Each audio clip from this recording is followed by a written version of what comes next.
In this video, we will be replacing the rear sway bar link in this 2003 Toyota Camry. To prep this vehicle, I have installed wheel chocks on the front tires. I have raised the rear of the vehicle and installed safety stands. I have removed the hubcap and wheel, and I now have access to the area I will be working on. Taking a look at our wheel assembly, we have our drum brakes. Behind our drum brakes, we have the sway bar link. This is the component we will be replacing. We have a connection point at the lowest most portion of our sway bar link, as well as the uppermost portion. And as these have been on there for a long time, I will be applying a little Amsoil metal protector. This will aid in the removal of these bolts.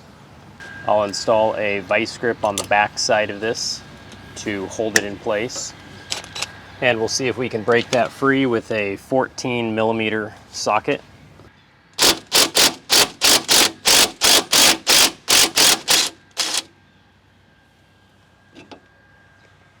And we'll do the same for the lower one.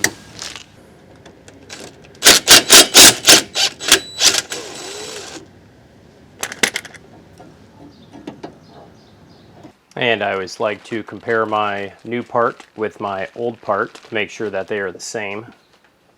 And we can work our new one into place.